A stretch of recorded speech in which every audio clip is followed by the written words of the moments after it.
we were doing allowances. फटाफट revision बोलते जाइए. सैलरी स्ट्रक्चर को 4 मेन कंपोनेंट्स में डिवाइड किए थे. The first one was base pay. Second one allowance. Third allowance. Incentives. Fourth one rewards and recognition. Rewards and recognition. Okay. The first one was basic pay. Basic pay is the fixed component of the salary. The other allowances are calculated on that basic pay. Basic pay is the monetary part of your salary component, and it is generally 40 to 50% of your CTC. What is CTC? फटाफट. Cost to company means company को आपको एक साल में higher करने में एक साल में उतना पैसा खर्च होता है. CTC. Fine. The second part was allowances. We were doing allowances का मतलब क्या होता है? जो over and above the basic salary which is added to your salary, which is over and above the basic salary. Basic salary के ऊपर जो calculate होता है उसको कहते हैं allowances. Allowances की खासियत क्या है कि आप नाम पढ़ेंगे और आपको समझ आ जाएगा कि किस पर्पस से allowances दिया जा रहा है. Allowances अलग अलग ऑर्गेनाइजेशन में अलग अलग दिया जाता है and depending upon the designation that you hold. आपका क्या designation है उसके ऊपर डिपेंड करता है और कौन सी ऑर्गेनाइजेशन क्या बेहतर समझती है कि उस जॉब में उस तरीके का अलाउंसेस होना चाहिए. इसीलिए this is not the fixed part but this is the variable part of salary. ठीक है, but it is the monetary part. Okay, ये मॉनेटरी पार्ट है, ये वेरिएबल पार्ट है and this is over and above the. किसके ऊपर दिया जाता है? Not salary, basic salary. बाकी चीजें जब कैलकुलेट होती है तो वो बेसिक पे कैलकुलेट होती है. इसीलिए बेसिक सैलरी का इंपॉर्टेंट समझना is very important. Okay, allowances में there are some common types of allowances. Did you write in the last class? Anyone was written? Yes ma'am. Show me कहां तक हुआ है?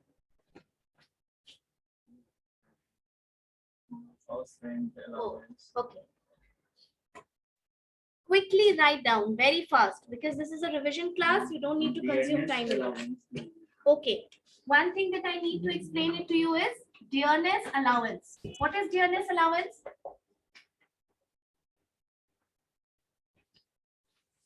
Can anybody tell me what is dearness allowance? जनवरी to जुलाई में होता क्या है? पहले ये बताओ.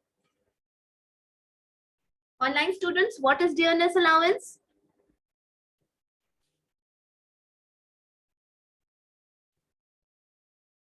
Tell me. They have revised it, no? This is a revision class. You should come up with answers. Anyway, what is dearness allowance? महंगाई भत्ता समझते हैं आप लोग? महंगाई भत्ता समझते हैं? सुना है कभी? न्यूज में ऐसे लैंग्वेज सुने होंगे, महंगाई भत्ता. डियरनेस अलाउंस इज महंगाई भत्ता. इसका क्या मतलब होता है कि dearness allowance is given to neutralise the impact of inflation in your salary. यानी मार्केट में या इकोनॉमी में जो महंगाई बढ़ रही है उस महंगाई को कॉम्पनसेट करने के लिए आपके सैलरी में जो कंपोनेंट डाला जाता है उसको कहते हैं डियरनेस अलाउंस. ठीक है, डियरनेस अलाउंस किसको मिलता है? सिर्फ public sector employees. Only it is provided by central government to government sector and the pensioners of government sector. जो लोग गवर्नमेंट सेक्टर से रिटायर करते हैं उनके भी सैलरी में बढ़ा हुआ, सॉरी, उनके भी पेंशन में बढ़ा हुआ डियरनेस अलाउंस रिफ्लेक्ट करता है. ओके, हर महीने का जैसे डीए आएगा, जो रिवाइज्ड डीए है वो उनके सैलरी में दिया जाता है. Understood? It is revised twice a year, January and July.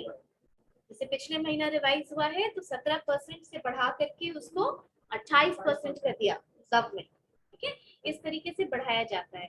हालांकि डियरनेस अलाउंस के साथ प्रोविजन ये भी है कि उसको घटाया भी जा सकता है, लेकिन प्रैक्टिकली कभी महंगाई घटती है क्या? नहीं घटती है ना, इसीलिए डीए भी घटता नहीं है. जब आप देखेंगे रिवाइज होके वो ज्यादा ही मिलता है. Okay? So dearness allowance आपको ये समझ में आना है because it's an add-on course for you. आपको ये जानना है कि हर चीज का मतलब क्या है। ऊपर डिटेलिंग, डीए का कैलकुलेशन, ये सब आपको जानने की जरूरत नहीं है। But what you really need to know is कि कोई आपसे पूछे कि डियरनेस अलाउंस क्या होता है, या आप किसी की सैलरी में देखें, तो आपको ये समझ में आना चाहिए कि महंगाई को काउंटरैक्ट करने के लिए जो कंपोनेंट सैलरी में डाली जाती है उसको कहते हैं dearness allowance. Okay, it is revised twice a year in the months of January and July। साथ साथ बोलो, याद होगा, January and July। ठीक है, ओके। डियरनेस अलाउंस का जो अभी रूप है सैलरी में, वो वैसा ही नहीं था हमेशा से। This was introduced in India after the second world war. World war 2 के बाद जब वेज रिविजन के लिए हंगामा कर रहे थे वर्कर्स, तब ये dearness allowance as dear food allowance add किया गया था। फूड अलाउंस के तौर पे कि कुछ बढ़ा दिया जाए, डियर फूड अलाउंस के तौर पर ऐड किया गया था। Later gradually it changed its form to dearness allowance. आज भी ये इंडिया और बांग्लादेश के गवर्नमेंट सेक्टर एम्प्लॉइज के सैलरी में एक मेजर कंपोनेंट है। काफी हो जाता है डीए का पैसा। ठीक है, the other thing that dearness allowance private sector में आपने देखा होगा कि कोई स्विच पे बहुत ज्यादा सैलरी हाइक होने के भी चांसेस होते हैं। मतलब वो इरेटिक है, दैट इज नॉट फिक्स्ड।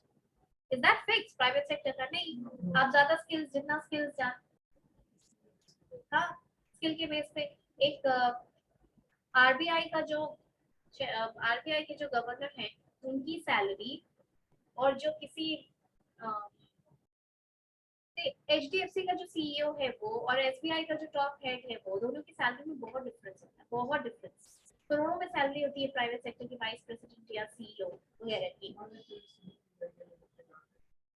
वो प्राइवेट सेक्टर है ना, बहुत है, करोड़ों में सैलरी होती है, करोड़ों में। लेकिन किसी गवर्नमेंट सेक्टर का टॉप रैंक क्या होता है? वाइस प्रेसिडेंसी का, chief executive officer of any company, जैसे एचडीएफसी बैंक के। हाँ, बिल्कुल। कैसे? ये तो प्राइवेट सेक्टर है, it depends upon the skills. आप सीईओ कोई है तो तुम समझ सकते हो कि उसका क्या स्किल होगा। He is the major brain of the company, होगा ना।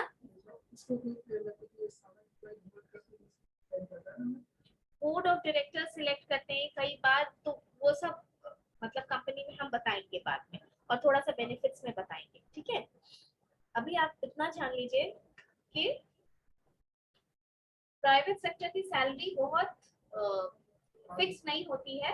It depends upon the skills, it depends upon the requirements etcetera etcetera. पर गवर्नमेंट सेक्टर की सैलरी फिक्स्ड होती है और वो कम होती है। बेनिफिट्स वगैरह बहुत होते हैं, but then this is fixed. तो क्या होगा? और गवर्नमेंट सेक्टर का सैलरी कैसे बढ़ता है या बढ़ता ही है? कैसे बढ़ता है? कौन रिवाइज करता है? भारत सरकार। कोई कमीशन का नाम होता है क्या? बताओ। पे कमीशन। अभी कौन सा पे कमीशन चल रहा है? सेवेंथ पे कमीशन। सेवेंथ पे कमीशन चल रहा है। सेवेंथ पे कमीशन के हिसाब से गवर्नमेंट की बहुत मीटिंग होती है, बहुत सोच विचार होता है, तब सैलरी जाकर के फिक्स होती है। तो गवर्नमेंट सेक्टर की सैलरी बढ़ाना घटाना is not that easy. Okay, 1 minute.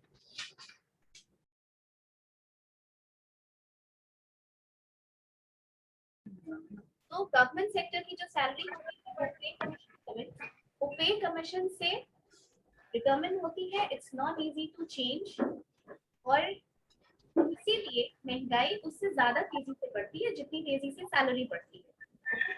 That is why there is a provision of pay commission, sorry, there is a provision of dearness allowance to counteract the inflation, salary from inflation. Okay, switch off your mics, videos, and switch off your mics.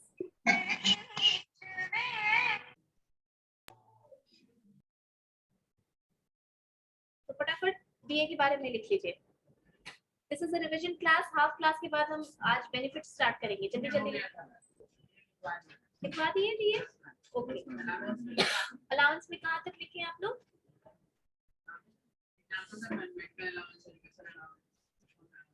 HRA के बारे में लिख चुके हैं? No, HRA explain हो गया था। House rent allowance देखिए, ये सब अलाउंसेस क्या होते हैं कि these allowances are there in your salary which is there for a purpose. The best thing about allowance is that as soon as you see their names, you can know why these allowances are given in your salary. Okay, जैसे house rent allowance, house rent allowance क्या समझ आता है house rent से? House rent पे करने के लिए, यस, हाउस रेंट पे करने के लिए इसका क्या मतलब हुआ? हाउस रेंट पे करने का क्या मतलब हुआ कि जब आप किसी ऑर्गेनाइजेशन के एम्प्लॉय हैं, आप उसके एम्प्लॉय हैं, तो ऑर्गेनाइजेशन प्रिज्यूम्स द फैक्ट कि आप हाउस रेंट पे लेंगे, राइट? आपको ये चाहिए होगा accommodation, where will you get this money from? So the organization, it gives you money, okay, house rent allowance to rent the house. The allowance which is given by the organization is called house rent allowance. अब आप एक बात बताइए कि house rent Mumbai में 2 BHK apartment का जो house rent होगा, क्या पटना में वही होगा? नहीं होगा। वहाँ शायद जो 25,000 में भी ना मिले, वो यहाँ आप 12-15 में तक आराम से ले सकते हैं, एक good apartment in a good area, right? So cost of living differs in the city. That is why house rent allowance भी अलग-अलग होता है, ठीक है? For ease, companies cities को X, Y, Z cities में बांटती है, which is tier 1 city, tier 2 city and tier 3 city. This is divided based on population. Population के हिसाब से, जैसे 50 लाख से कम है, 5 लाख से 50 लाख है, 5 लाख से कम है, ठीक है? ऐसे ऑर्गेनाइजेशन डिवाइड करती है अपने सिटीज को, और वहां के जो लोग होते हैं उनको उसी तरीके से हाउस रेंट देती है salary. Okay, so it is different for different cities. Write down quickly, house rent allowance. House rent allowance is that component of the salary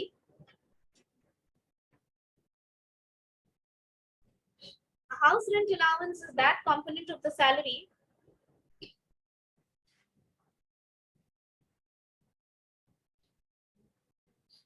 a house rent allowance is that component of the salary which is provided to meet the cost of which is provided to meet the cost of renting a house. A house rent allowance is yes, tell me. Ma'am आपका अच्छे से आवाज ही नहीं आ रहा है। अच्छा ठीक है, लिखो अभी। A house rent allowance is that component of salary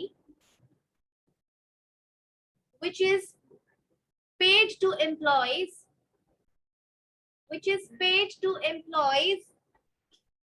for meeting the cost of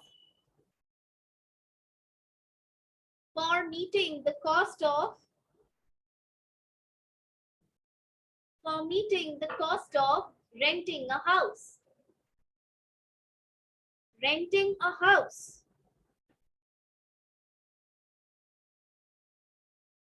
It is different for different cities.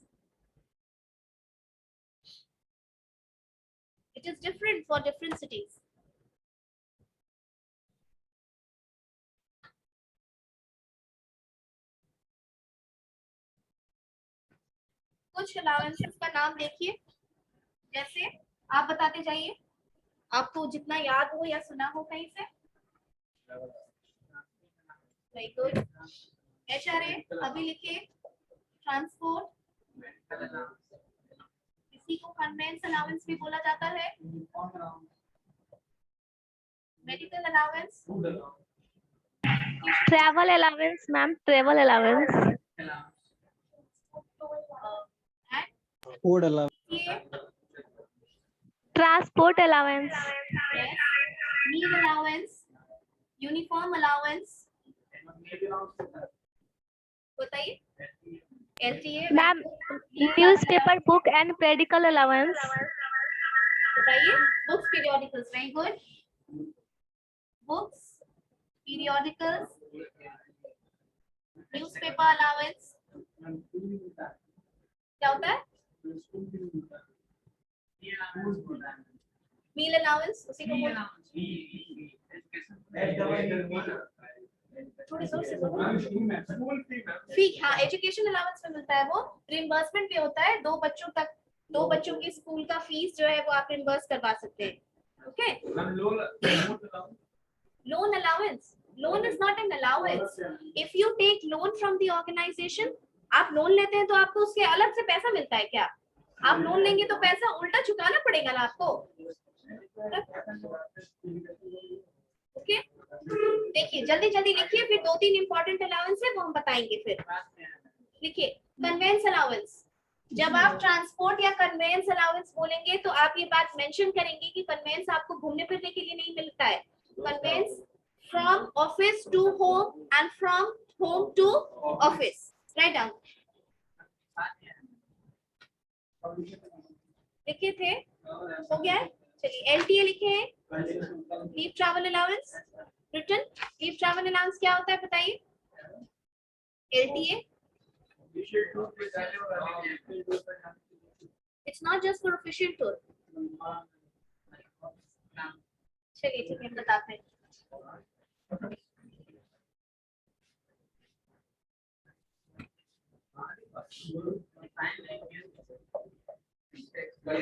LTA थोड़ा सा बता देते हैं, क्या हो गया, क्या हो गया, what happened,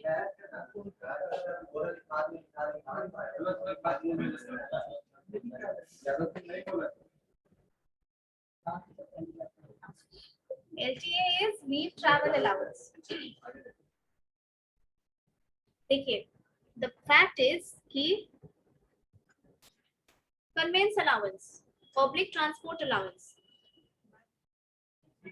No, not this. This I'll explain after this. वो लिखा नहीं है तो थोड़ा लिख लो. It is offered to employees to compensate for their conveyance allowance or transport allowance. It is offered to employees to compensate for their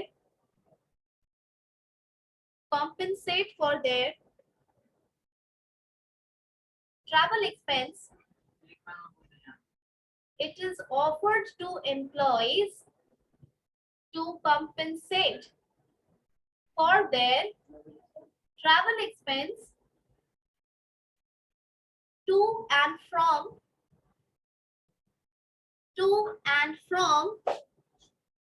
their residence and workplace.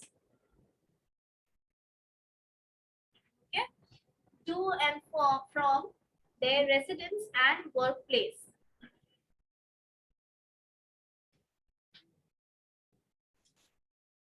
To and from their residence and workplace. ठीक है, ये convince allowance हुआ।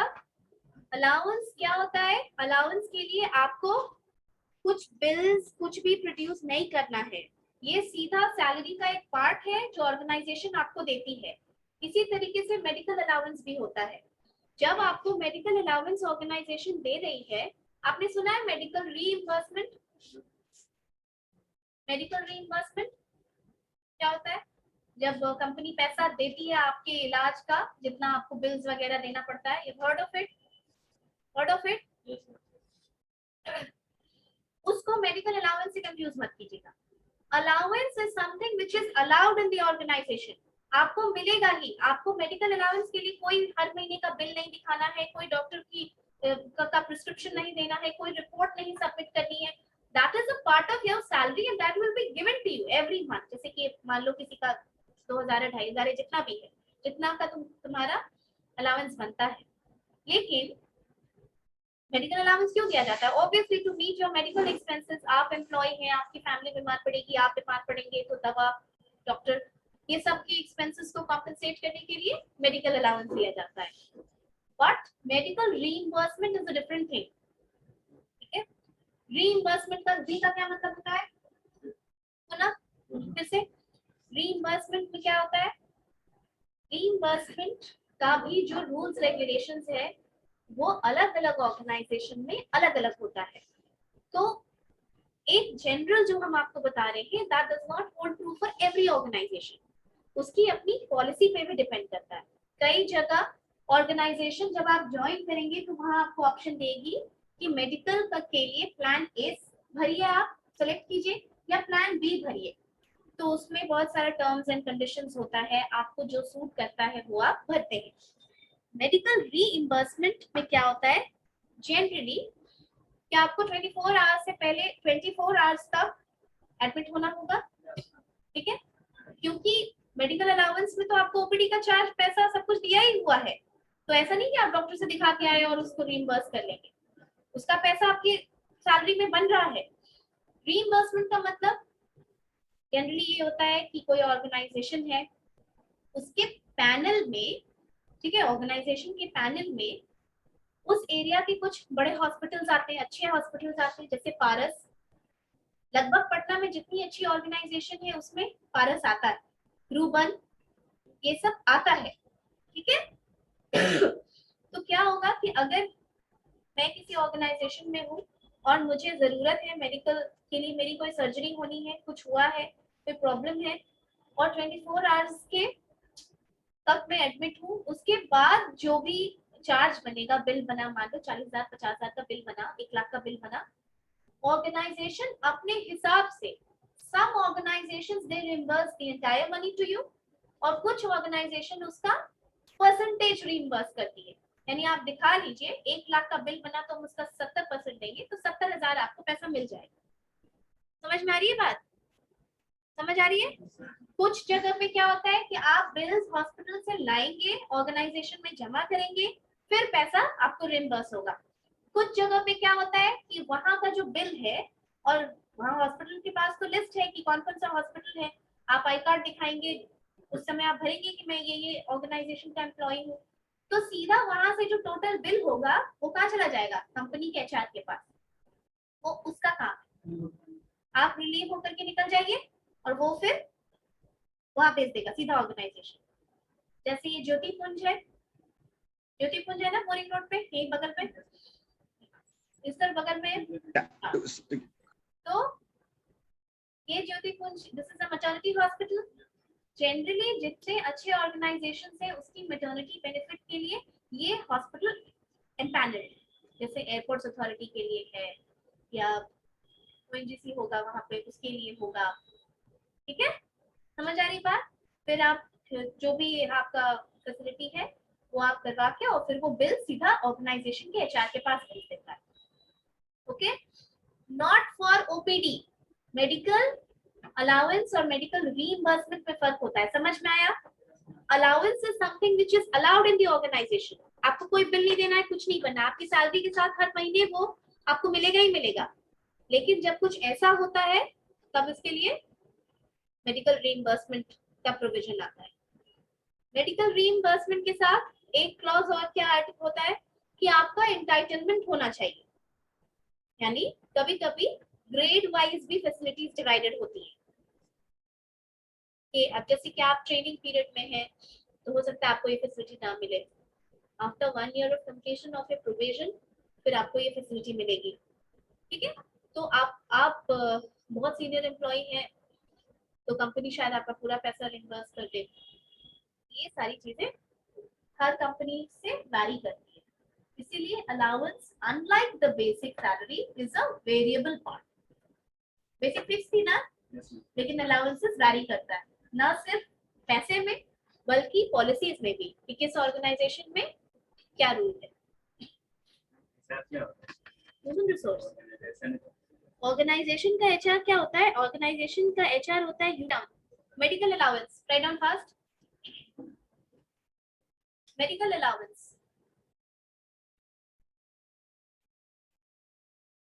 it's an allowance paid to the organization, paid to the employees. It is an allowance, it is an allowance paid to the employees of an organization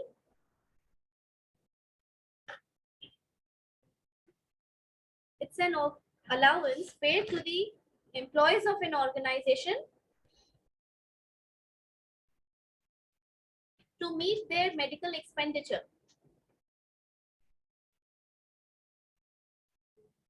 to meet their medical expenditure.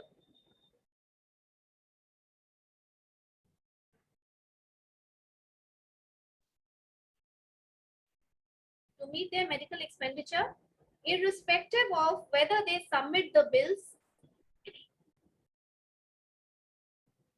irrespective of whether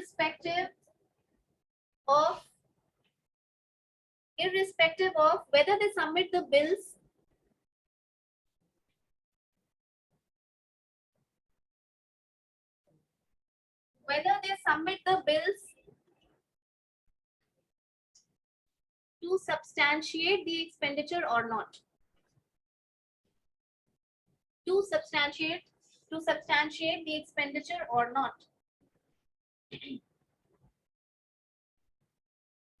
Whether they submit the bills to substantiate the expenditure or not.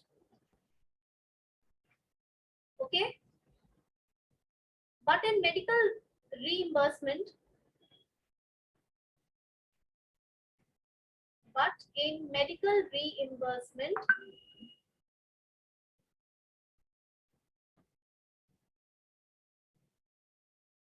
the payment is made to employees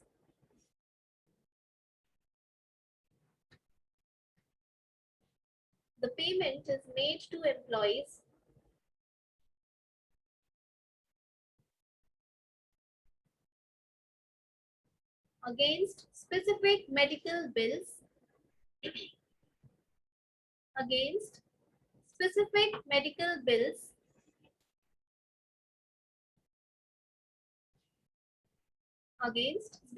medical bills submitted by them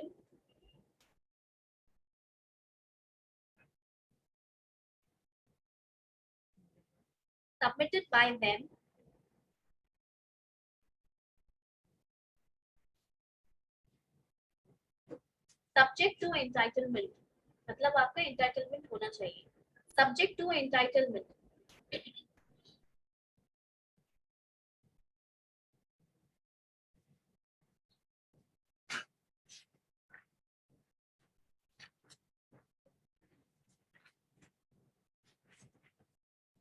एक important type का allowance है, वो हम आपको समझा देते हैं. ये थोड़ा सा समझाना है और आप पार्टिसिपेट कीजिए and give me your views.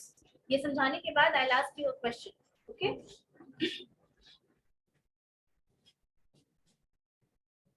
What is LTA?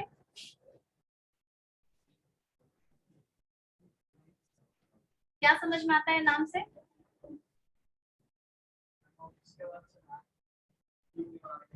Louder बोलो, बताओ. ऑफिस के वर्क से. ओके. Anyone else? बताइए. Idea? Official tour.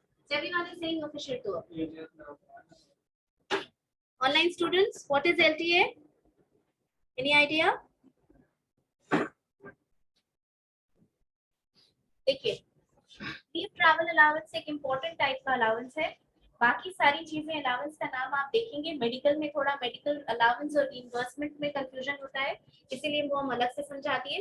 Convince allowance, हिल अलाउंस. हिल अलाउंस क्या होता है? जैसे कोई कंपनी है, आपको पता होगा कि कुछ जैसे हमारे मुख्यमंत्री, he has been constantly asking to give Bihar विशेष राज्य का दर्जा. हाँ, कि बिहार को विशेष राज्य का दर्जा दीजिए. सेंट्रल से हमेशा ये मांग होती है. क्यों होती है? विशेष राज्य का दर्जा होने के बाद क्या हो जाएगा? फैसिलिटीज बढ़ जाएंगी, डेवलपमेंट बढ़ेगा, इंडस्ट्री आएगी. सबसे इम्पोर्टेंट, बिहार में सबसे बड़ा प्रॉब्लम क्या है? बेरोजगारी. यहाँ के मजदूर जाते हैं, आप जहां इंडिया में चले जाएं आपको बिहार के मजदूर मिलेंगे. जहां भी आप जहां चले जाइए, कहाँ? अफगानिस्तान मिलता ही है. आप इंडिया की बात कीजिए सिर्फ, कि तो गरीबी होगी तो वो पलायन करेंगे ही ना. आप हिमाचल चले जाइए और वो भी अनएम्प्लॉयमेंट किस तरीके की. हाँ, नहीं, बिल्कुल है. जम्मू में भी Vaishno. Okay, coming back to leave travel allowance. This is an allowance which is given by the organization to travel. This leave, you can take the leave from company, travel to places you want, and the company will give you allowance for this. Interesting, no? आप travel कीजिए, सिर्फ official tour के लिए नहीं होता है, ये घूमने फिरने के लिए दिया जाता है। आप इतना पैसा नहीं देती है।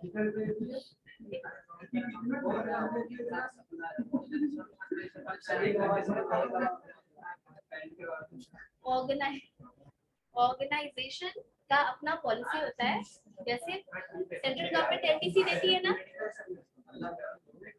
सेंट्रल गवर्नमेंट एलटीसी देती है ना, सुने होंगे कि आप सैलरीड एम्प्लॉइज अपने फैमिली के साथ कहीं घूमने जा सकते हैं और लॉन्गेस्ट रूट का जो टिकट होता है उसका पैसा वगैरह रीइंबर्स होता है, ठीक है। और कुछ एडवांस अलाउंस के तौर पे आपको दिया जाता है ट्रैवल करने के लिए। कुछ प्राइवेट कंपनीज में क्या होता है ये कि 3 साल में एक बार आप जा सकते हैं। तो जा सकते हैं का मतलब आप कश्मीर जा सकते हैं, आप कन्याकुमारी जा सकते हैं, आप गुजरात नॉर्थ ईस्ट कहीं भी लॉन्गेस्ट रूट में आप जा सकते हैं।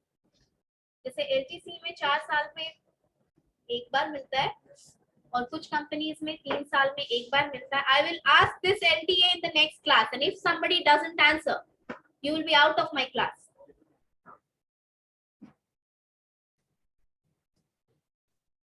जैसे एलटीसी का प्रोविजन है 4 साल में एक बार आप जा सकते हैं, गवर्नमेंट एम्प्लॉइज को मिलता है। प्राइवेट कंपनीज में किसी ऑर्गेनाइजेशन में ऐसा है कि 3 साल में एक बार जा सकते हैं। ओके, ठीक है। इस एलटीए में क्या होता है, आप लीव ले सकते हैं, आपको लीव मिलेगा, आपको अलाउंस मिलेगा एडवांस में कहीं ट्रैवल करने के लिए। आप अपनी फैमिली दीजिए और आप थोड़ा घूम के आइए। अब कोई भी कंपनी आपको ऐसे ही तो नहीं घूमने देगी, कुछ फायदा तो उसका हो भी रहा होगा अगर आपको अलाउंस भी दे रही है, लीव भी दे रही है, right. Think yourself as the employ, अपने आप को एक एम्प्लॉय की तरह सोचिए आप, और बताइए कि एज एन एम्प्लॉय आपके लिए ये एलटीए का अलाउंस कैसे फायदेमंद है। 2 मिनट सोचो। Like an employee, you think yourself as an employee right now. आप काम कर रहे हैं किसी ऑर्गेनाइजेशन में और आपको एलटीए मिल रहा है, आप अपनी फैमिली के साथ घूमने के लिए जा रहे हैं, ठीक है, कहीं, और उसके लिए लीव भी मिल रहा है और अलाउंस भी मिल रहा है, तो आपके लिए कैसे फायदेमंद है ये?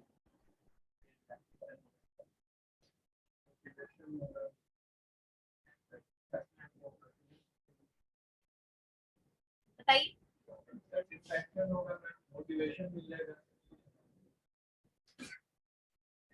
और सीधी सी बात है कि हम एक ही जगह पे काम करते हैं तो हमें मोनोटोनी हो जाती है ना, मोनोटोनी हो जाती है। इट्स सो गुड, अगर just think of it as a student कि साल में एक बार गोवा का ट्रिप प्लान करते, आप एज अ स्टूडेंट राजगीर ले जाए आपको कॉलेज से, कैसे हाँ ले जाते हैं, बहुत सारे कॉलेज ले जाते हैं। तो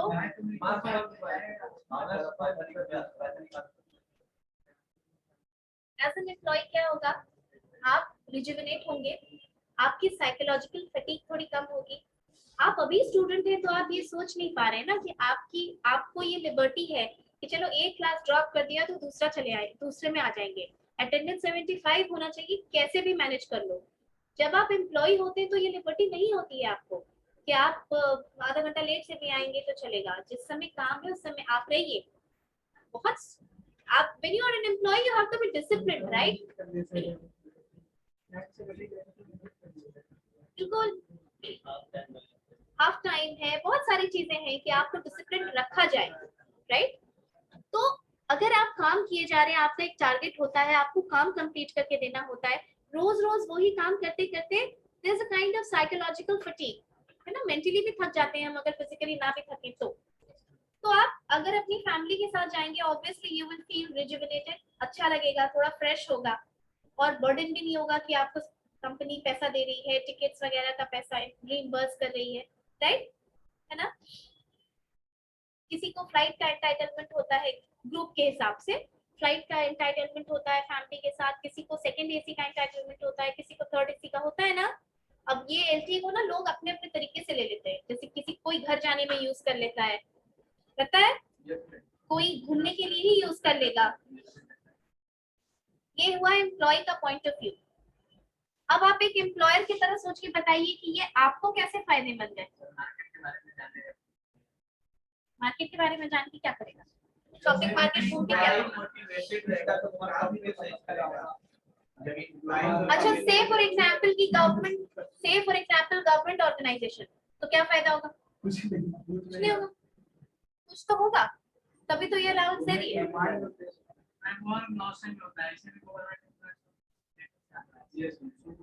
अब नहीं, लेट से आता है और सबसे पहले जाने वाला कोई एम्प्लॉय रहता है वो गवर्नमेंट।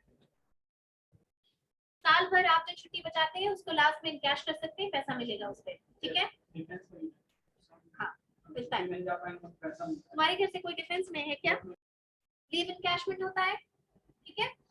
लीव इनकैशमेंट में क्या होता है? साल भर जो आप छुट्टी बचाते हैं उसको लास्ट में आप इनकैश कर सकते हैं अगर नहीं लेते। अगर सारा एम्प्लॉय, देखो क्या है ना कि मेंटेलिटी समझती है गवर्नमेंट भी कि इतने सारे एम्प्लॉयज हैं डिफेंस में, रेलवेज में, इधर उधर सब जगह जो गवर्नमेंट देती है, सब अगर छुट्टी इनकैश करने लगे, मिडिल क्लास आदमी क्या करता है? उसको तो घूमना फिरना एक लग्जरी है ना, पहले वो अपनी जरूरत पूरी करेगा तभी तो जब घूमना फिरने के बारे में दिमाग में सोचेगा, तो वो छुट्टी बचा के और लीव इनकैश करवा लेता था, लास्ट ले लेता था। तो अगर आप 10-12 दिन नहीं घूमने गए, कश्मीर जाओगे यहाँ से तो लगेगा ना 12-13 दिन, इतना तो मिनिमम लग ही जाएगा, लग जाएगा। तो इतनी छुट्टी तो तुमको लेनी पड़ेगी ना जाने के लिए, इतना लीव इनकैशमेंट बचा ना एम्प्लॉय का। समझ में आया? अगर ऑन एन एवरेज 13 दिन की छुट्टी रख लो तो लाखों लाख एम्प्लॉय का 13 दिन का लीव इनकैशमेंट जोड़ो, बहुत आएगा पैसा। तो इससे एम्प्लॉय को फायदा हुआ, इससे एम्प्लॉयर को फायदा हुआ, गवर्नमेंट को कैसे फायदा होता है बताओ? जाएगा तो वो सरकार को पैसा देगा। Very good, yes, very good. जब एक सैलरीड आदमी अपने फैमिली के साथ कहीं घूमने जाता है, आगरा जाओगे तो ताजमहल जाओगे ना, फतेहपुर सिकरी जाओगे, आगरा फोर्ट जाओगे, वहां के होटल में रहोगे, आसपास के रेस्टोरेंट्स में खाओगे, वहां से कुछ सवेंडर खरीदोगे, शॉपिंग करोगे, जहां जहां हाँ जहां जहां आप जाएंगे घूमने के लिए, वहां वहां क्या करेंगे? वहां का टिकट खरीदेंगे, जो इंडियन गवर्नमेंट का टिकट है वो सब खरीदेंगे, प्लस आसपास का रोजगार बढ़ेगा, रोजगार बढ़ेगा ना। इतना 4 धाम यात्रा के लिए हाहाकार क्यों मचा हुआ है? क्यों वहां पे उत्तराखंड में आए दिन ये होते रहता है? 6 महीने में वो लोग इतना कमाता है कि आप सोच नहीं सकते, साल भर से भी ज्यादा।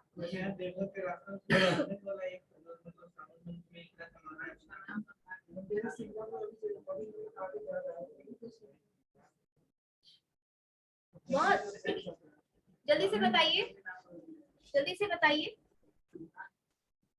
हमारा जीडीपी का सर्विस सेक्टर कितना परसेंट कॉन्स्टिट्यूट करता है? कितना? 54%, 50 से ज्यादा सर्विस सेक्टर में। और इसमें सेक्टर कौन सा बूम कर रहा है? टूरिज्म। टूरिज्म भी बहुत कंट्रीब्यूट करके गवर्नमेंट, लोगों के पास थोड़ा पैसा बढ़ा है, लोग घूमने फिरना शुरू किए हैं, उससे बहुत टूरिज्म जनरेट करता है। आए दिन आप देखेंगे पैकेज, ये वो, ये सब चीजें थोड़ी बढ़ गई। और जनरेशन चेंज के हिसाब से क्या हुआ? जनरेशन चेंज के हिसाब से क्या हुआ? लोग खर्च करना चाहते हैं घूमने फिरने के लिए, राइट? तो आप वहां जाएंगे, वहां का वहां के थिंग्स टू डू वाले सारे जगह जाएंगे, ठीक है? कश्मीर जाओगे तो मीना बाजार जाओगे, कश्मीर जाओगे तो शिकारा बोट पे बैठोगे, सब चीज मिला के वहां की रेवेन्यू क्या होती है? टूरिज्म की बढ़ती है और वो गवर्नमेंट को जाती है। तो इस एलटीए से तीनों को फायदा है, एम्प्लॉय को भी, एम्प्लॉयर को भी और गवर्नमेंट को भी। जस्ट राइट डाउन दिस, इसको लिख लो। लीव ट्रैवल अलाउंस,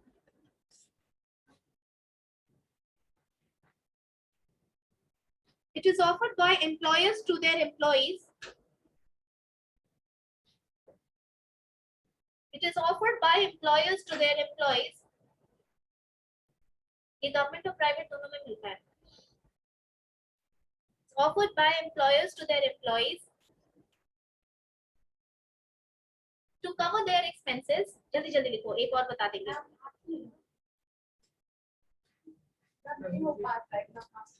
बाकी सब लिख लेते हैं। What's your name? It is offered by employers to their employees to cover their expenses when the employee is on leave. When the employee is on leave from work. From work. Okay? It covers. Online students, are you writing? Yes, ma'am. Yes, ma'am. It covers only the domestic travel. Only the domestic travel. Only the domestic travel, and the mode of travel be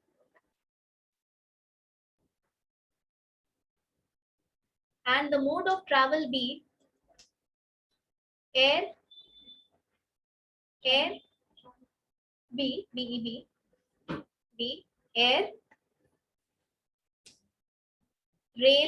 air plane का जो पैसा मिलता है, air,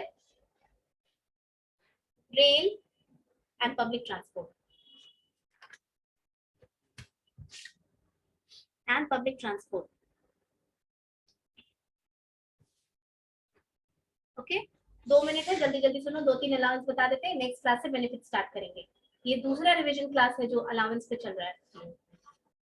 और किसी बहुत type के allowance होते हैं. आप जब देखेंगे, हम पहले ही बता चुके हैं कि this is variable part, company to company और उनकी पॉलिसी पे डिपेंड करता है. ठीक है. सो व्हाट हैपेंस इज, और एक टाइप का अलाउंस क्या है, जैसे कि हिल अलाउंस.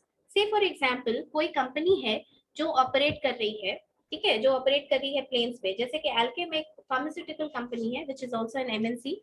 वो ऑपरेट कर रही है. उसका एक प्लांट दमन में है, एक प्लांट बद्री हिमाचल प्रदेश में है, हेडक्वार्टर मुंबई में है, और 2 प्लांट उसका सिक्किम में है. तो Sikkim is it's an area, it's hilly area. ठीक है. वहां पे क्योंकि वो एक्साइज फ्री, क्योंकि वो एक्साइज फ्री कर दिया है, इसीलिए वहां पे सारी कंपनी जाती हैं अपना प्लांट बनाने के लिए. वहां पे रहना ज्यादा मुश्किल होगा ना, होगा. तो वहां के जो एम्प्लॉइज एल्केम के वहां सिक्किम में काम करते हैं, उनको I will make your attendance अलग से. वो एम्प्लॉइज को वो हिल अलाउंस करके देती है. ठीक है. एक और अलाउंस होता है फॉरेन अलाउंस. सेंट्रल गवर्नमेंट अपने ऑफिसर्स को कभी फॉरेन में भी डिप्यूट करती है ना, फॉरेन में कोई प्रोजेक्ट है या कुछ है, ये सिर्फ सेंट्रल गवर्नमेंट देती है. फॉरेन अलाउंस करके वो दिया जाता है. उसके अलावा बहुत सारे ऑर्गेनाइजेशंस आप देखेंगे कि वहां पे यूनिफॉर्म चलता है. The employees go in uniform. Uniform अगर उनको दिया भी जाता है, या तो उनको अलाउंस ऐसे मिलता है, या अगर यूनिफॉर्म दिया जाता है तो obviously the company understands you need a tailor to stitch your uniform, so उसके नाम पे आपको अलाउंस दिया जाता है. उसी तरीके से बहुत सारा अलाउंस है. मील अलाउंस है, ये वो बहुत टाइप का अलाउंस समझ में आया. Books, periodicals and newspaper allowance है. ये नेचर ऑफ वर्क में generally press, media, journalism, bank, ये सब अलाउंस दिया जाता है to meet your requirement of expenses in newspaper, books, periodicals etcetera etcetera. ठीक है. With this we end this class on allowance. Next class से हम लोग बेनिफिट करेंगे. Thank you class.